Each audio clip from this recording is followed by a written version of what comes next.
Alhamdulillah wassalatu wassalamu ala rasulillah. Kita lanjutkan Sahih Jami' Bayanil Ilmi wa Fadlih, bab yang ke-29, Haibatul Muta'allim lil Alim. Seorang murid merasa segan terhadap gurunya. Ibnu Abbas berkata, "Makathu sanatain uridu an as'ala Umar ibn Khattab."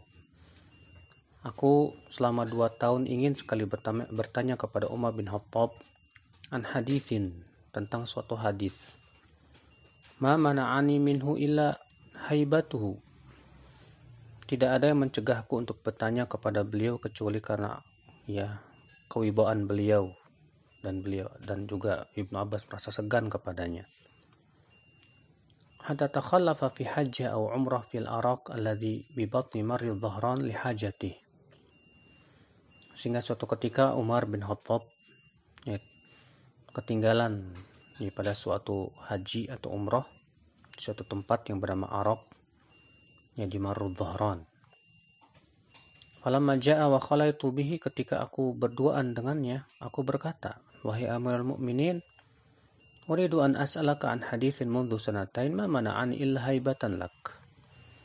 Hai Amirul Mukminin, semenjak 2 tahun yang lalu aku ingin bertanya sekali kepada engkau tentang suatu hadis, tapi aku merasa segan kepadamu.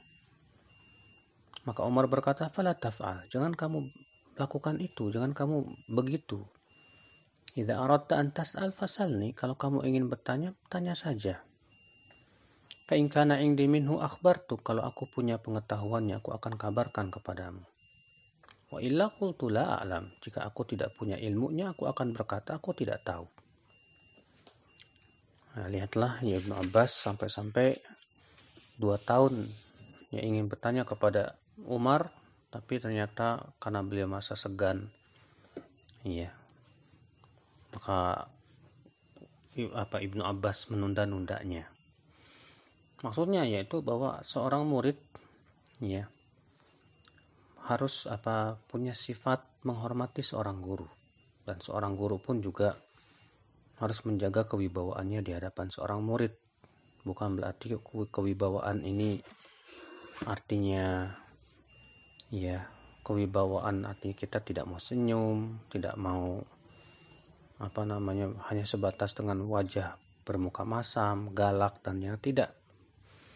Tapi kewibawaan yang dimaksud yaitu agar si murid itu tidak merendahkan gurunya. Dari Sa'id bin Musayyib dia berkata, aku berkata kepada Sa'ad bin Malik, aku ingin bertanya kepada engkau tentang sesuatu, tapi aku merasa segan kepadamu. Ia berkata, jangan kamu merasa segan kepadaku, hai anak saudaraku. Idza alimta anna indi ilman fasalni anhu. Kalau kamu tahu aku punya ilmunya, tanyakan saja. Lihat Sa'ad bin Musayyib mengatakan kepada Sa'ad bin Malik, ingin bertanya tapi segan. Abu Umar berkata, alladzi akha Rasulullah SAW, Ibnu Tawus dari ayahnya berkata, inna minas sunnah an tuwaqqiral alim. Termasuk sunnah adalah menghormati seorang alim. Namun tentu menghormati bukan sampai kepada menjurus kepada fanatik buta, taklid buta. Bahkan jangan sampai mengkultuskan. Karena ini bukan menghormati namanya, akan tetapi pada hakikatnya itu adalah menyimpang dari agama. Menghormati para alim ulama adalah dengan cara kita bersikap santun kepadanya, berlemah lembut kepadanya, dan berusaha untuk menjaga kehormatannya, dan berusaha untuk tidak membuatnya dia bosan kepada kita. Terkadang ketika seorang alim yang merasa bosan, dia akhirnya bosan juga untuk menyampaikan ilmunya. Allahu a'lam.